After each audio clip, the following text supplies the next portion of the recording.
American and Iraqi troops have been trying to take one of those rocket-firing insurgents I mentioned. While covering the action, CNN's Nick Robertson found himself in the middle of a firefight in Sadr City, which is clearly not under government control. As gunfire erupts, American soldiers take cover. Is he on the ground or is he up on the rooftop? Okay. Captain Logan Beek must find the gunman, stop the attack. We've got one or two shooters located. They PID'd them, or positively identified where they're at. They're being signaled on the rooftops by a couple guys with flags. This is Sadr City, an impoverished Baghdad slum, home to more than 2 million Shia, where militias loyal to cleric Muqtada al-Sadr took control 2 weeks ago during a showdown with Iraq's Prime Minister. For the past 10 days, US and Iraqi forces have been trying to take control of these neighborhoods.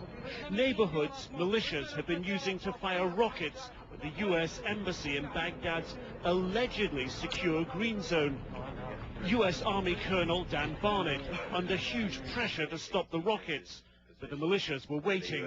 They had deliberately set up fighting positions to prevent our maneuver forward to secure the rocket sites.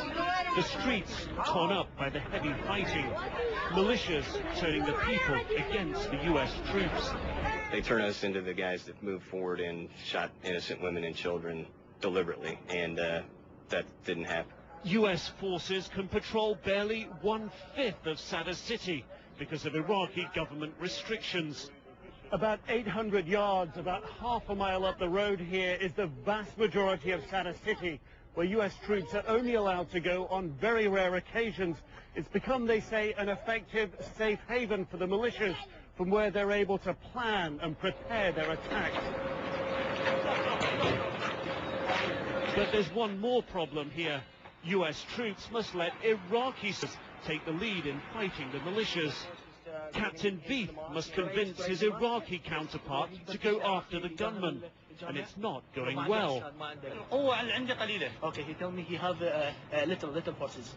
Little forces? Yeah, little forces. He's got as many people as on the ground as I do. Okay. يقول أنا عندي وايد جنود. يقول أنا شوف عندك وايد جنود.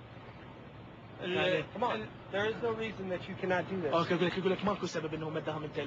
We are behind you 100%, but you need to move forward. The gunmen are still shooting. The Iraqi captain reluctant to lead. Yes, we can provide support, but we need you to action it. Just when it's all agreed, now is not the time. Okay, it is to move out. Okay, يقول لك هذا الوقت مو وقت للأكل، مو وقت أكل، كل داخل، لازم يصير وقت قتال قدام الجامعة. Okay, yes, I need you to get your forces over to the mosque and to isolate it. They discover the Iraqi troops have gone to lunch. Fortified with food, they head off round the corner to take on the gunman. The shooting intensifies. Captain Beef follows. Let's go, man. Let's go. Ready for backup. Breaking into a store for cover, he loses contact with the Iraqi captain. We're hearing a lot of volume of fire. I got to figure out what's going on, if they're taking it or if they're giving or receiving order. 10 minutes later, the Iraqi troops return. 3 soldiers are injured. They say they killed one of the gunmen. I'm so proud of your men after what they have accomplished. Okay. I swear you have my...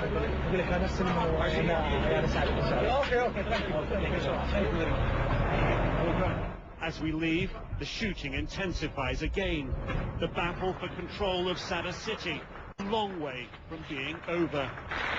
Nick Robertson, CNN, Sadr City, Iraq. And CNN will cover General David Petraeus as he gives his assessment of the Iraq war. That'll happen next week. The top U.S. commander in Iraq will speak before a congressional committee on Capitol Hill, and you can watch it live right here on CNN. Searching for a killer. A mother's plea for help.